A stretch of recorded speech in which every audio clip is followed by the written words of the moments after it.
Bom, é o seguinte, eu vou tentar dar uma passada rápida no que são os carboidratos de uma maneira geral para princípio de conversa, né? Entender o básico dele. Tá ali uma introdução à bioquímica, né?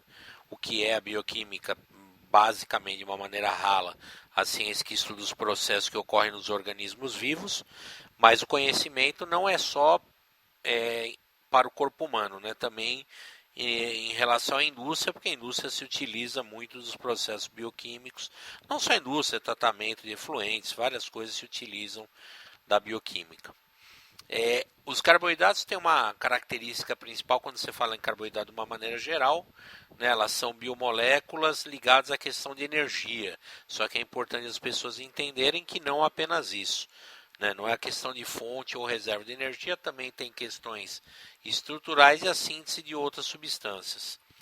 Uma coisa importante, fórmula geral CH2ON, aí no terceiro item. Isso deixa muito claro de onde vem o nome carboidrato, né? Hidratos de carbono. Esse H2O são as unidades OH de um lado do carbono e H do outro lado do carbono, que a gente vai ver na grande maioria das moléculas. Aqui um resuminho, né, das funções, qualquer pessoa pode ler pausa aí, dar uma lida, né, não tem nada demais.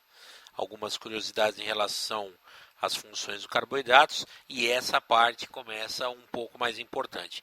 Os carboidratos são classificados em três classes, que são os monossacarídeos, que são as unidades menores de carboidratos, ou sacarídeos, como a gente pode chamar. Só uma unidade, então unidade básica, vou falar daqui a pouco. Oligosacarídeos de 2 a 10 unidades básicas e o polissacarídeos acima disso. Aqui tem um exemplo de um monossacarídeo. Ali está uma glicose, se você olhar em cima tem o primeiro carbono, embaixo o sexto carbono. O carbono de cima é um aldeído, percebe que é CHO, é C dupla OH. Como está na ponta é um aldeído, embaixo um álcool normal. E todos os outros, do segundo ao quinto carbono, são aqueles pares que eu comentei no slide anterior, CH2O. Então tem o carbono ali no meio, um OH de um lado, H do outro, formando o parzinho H2O, caracterizando assim o carboidrato como um hidrato de carbono. O próximo slide fala alguma coisa sobre esses monossacarídeos. Eu vou destacar o segundo item, quimicamente polidroxialdeídos ou polidroxicetonas, que são as famosas aldoses e cetoses. Eu coloquei um exemplo aqui, a glicose, que é uma aldose, e a frutose, que é uma cetose. Qual a diferença deles, né? O grupo funcional, a glicose ali, essa glicose alifática, que é a glicose aberta, a frutose alifática também. A glicose, você percebe em azul o grupo funcional da carbonila, ali do aldeído na ponta, né? E nas outras posições os OHs tradicionais, formando aqueles hidratos de carbono, e a frutose muito parecida, só que ao invés da carbonila tradicional, tem uma carbonila substituída, né? Que é a carbonila quando fica no meio, então está ali a cetose. Então essa é a diferença das aldoses e as cetoses. Continuando aqui, algumas observações em relação à isomeria ótica, que é uma função, uma situação, extremamente importante em relação aos carboidratos. No quarto item, uma classificação em relação ao número de carbonos existentes, trioses, pentoses, trioses, tetroses e pentoses, em relação ao número de carbonos existentes na molécula do carboidrato. Quando você tem uma molécula de 3 carbonos, você tem uma triose, com 4 carbonos uma tetrose e assim por diante. E aí embaixo, no item, os exemplos que a gente tem, alguns conhecidos, por exemplo, frutose e glicose, que vocês conhecem o nome, e alguns menos famosos, como furanose, piranose e xilose. E aqui vocês vão ver alguns exemplos das moléculas de carboidrato. Vocês estão vendo na imagem agora, quando você perceber, existem vários carboidratos. Por exemplo, a lactose é um oligosacarídeo. Aí nessa imagem o que tem de monossacarídeo? Glicose e frutose. Mas por que eu coloquei essa imagem aí? Vocês vão perceber que tem alguns que são alifáticos, outros são cíclicos. Né? E você vai falar, pô, estranho. O que acontece? Os carboidratos podem passar por um processo chamado ciclização. Né? Os monossacarídeos passam por um processo de ciclização. E ele está esquematizado aí. E esse daí é um esquema bacana, por quê? Porque está marcado em rosa o que vai se unir. A molécula primeira da D-glicose, que é um enantiômero destrógeno, né? Que é o D do destrógeno, a D-glicose, ele vai sofrer o processo na cadeia alifática da primeira imagem para a segunda, ela continua alifática. Ela continua aberta. Aí tem um fenômeno de atração entre essas duas partes rosa, que estão em rosa aí, que é uma hidroxila e a carbonila. Por quê? Porque a hidroxila tem par eletrônico sobrando, né? Isso daí é uma questão bem físico-química, né? O par eletrônico sobrando, e como a carbonila tem o dupla o oxigênio ele é muito eletronegativo, ele é mais polar do que o átomo de carbono fica carente de hidrogênio, então ele fica como se fosse eletrizado positivamente. Então essas duas partes da molécula elas acabam se atraindo. Então elas se atraem. O que acontece?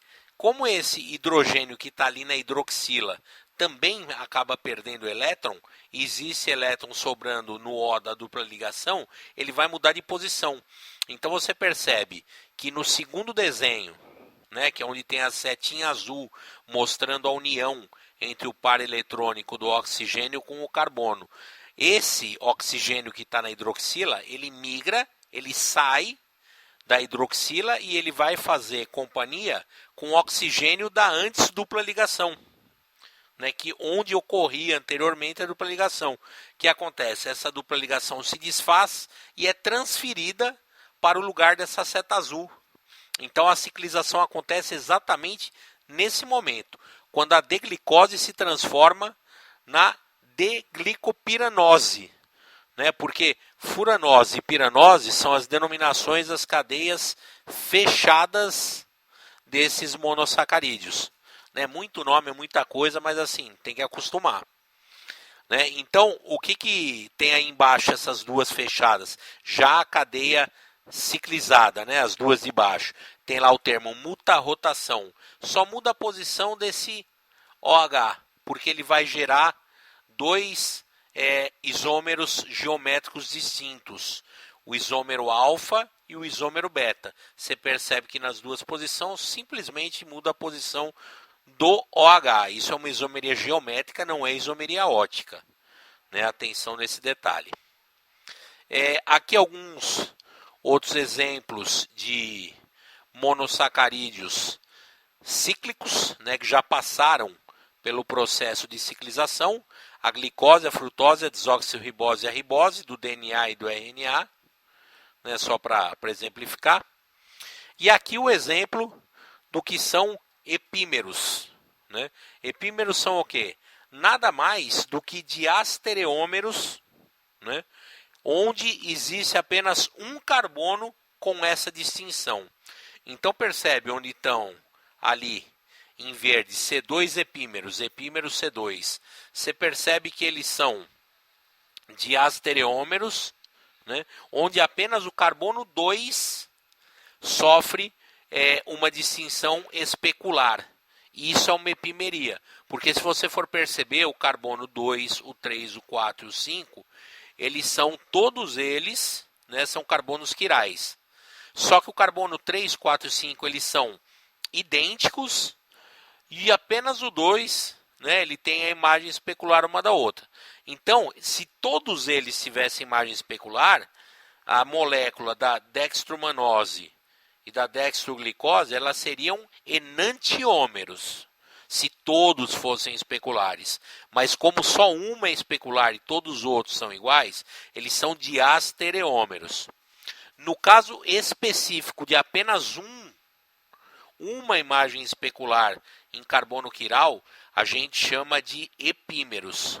É a mesma coisa que acontece ali no C4, na D-glicose e na D-galactose. Você percebe que o 2, o 3 e o 5 são carbonos iguais, né? E o carbono 4 tem imagem especular. Então só tem uma mudança especular. Se tiver duas é epímero? Não, só pode ter uma. É confuso, mas tem que ter atenção. Aí tem uma pergunta interessante. A D-manose, que é o primeiro, e a D-galactose, que é o quarto, eles são epímeros? Quando você for analisar as duas moléculas, a primeira com a quarta, o carbono 2 ele é imagem especular. O carbono 3 ele é idêntico. O carbono 4 também é imagem especular, então eles não são epímeros. Por quê? Porque eles têm duas imagens especulares. Se tem duas imagens especulares, não são epímeros. Eles têm que diferir apenas em um carbono. Apenas um carbono é imagem especular uma da outra. E só uma observação, os anômeros são os epímeros em cadeias cíclicas. Né? É a mesma coisa, só que em cadeia cíclica, sem diferença nenhuma. Agora, os oligosacarídeos, né, uma série de informações aí interessantes. Eu vou destacar o item 1, que fala da ligação glicosídica, que eu vou explicar no próximo slide. Quiser dar uma pausada aí, dar uma lida no que fala no slide, maravilha, mas eu vou comentar no próximo. E o último, que dá alguns exemplos, né? A maltose, que é um disacarídeo de glicose e glicose. A sacarose, que é um disacarídeo de glicose e frutose. Aí você vai falar celobiose, glicose e glicose também. Só que o que você tem? Você não tem só um tipo de glicose, né? Você tem a D-glicose, você tem a L-glicose, você tem ela alifática, você tem ela cíclica. Né? Então, é isso que dificulta um pouco. Está aqui a exemplificação da ligação glicosídica, né, entre a galactose e a glicose, formando a lactose. Então, estão ali as duas moléculas cíclicas, né? Então vocês vão perceber que vai unir as duas pontas, ocorrendo uma desidratação. Então, uma hidroxila de uma molécula com o hidrogênio da outra e se ligam pelo oxigênio que perde a ligação. Então você percebe na molécula da glicose que o oxigênio é quem une as duas moléculas e vai sobrar uma água, resultado da união da hidroxila de uma com o hidrogênio da outra. Ela é uma desidratação intermolecular, então uma desidratação entre moléculas. Elas se unem e o hidrogênio com a hidroxila formam a água e são descartadas no processo, formando esse disacarídeo que é a lactose, que é um tipo de oligosacarídeo. Aqui mais dois exemplos, né, a maltose e a celobiose. A maltose e a celobiose que eu comentei, os dois são de glicose, né? Só que o que acontece? Eles são moléculas de posicionamentos de isomeria distintos. Percebe a mesma isomeria geométrica que eu comentei há alguns segundos atrás. Percebe que na maltose o oxigênio ocupa uma posição inferior ao plano do hexágono que forma a glicose, né? Então tem um hexágono ali, então você tem átomos em cima e átomos embaixo. Na maltose o oxigênio está embaixo e na celobiose ele está em cima, né? Então eles são isômeros geométricos, isomeria geométrica do tipo cis-trans, né? Precisa lembrar um pouco disso aí. E aí os exemplos, de uma maneira geral, de sacarídeos, coloquei aí com cadeias cíclicas, que são mais comuns. E para fechar, o polissacarídeos, que são moléculas bem complexas, bem maiores, com várias unidades, né? Então, acima de 11 já é polissacarídeo, mas geralmente os polissacarídeos têm centenas, milhares de moléculas. E os mais tradicionais são o amido, o glicogênio e a celulose. O glicogênio é essencial para a saúde humana. Tem aí os exemplos da unidade, percebe que nas pontas tem um sequenciamento, porque não são só 3, né? São N moléculas, né? E aqui um detalhe importante no caso do glicogênio, que você tem união dos carbonos 1 e 4 ou dos carbonos 1 e 6 das moléculas. Então, aí a demonstração de posicionamento das ligações. Então, basicamente é isso aí. Isso é a parte básica de carboidrato para começar a pensar no que é a bioquímica. Tá ok?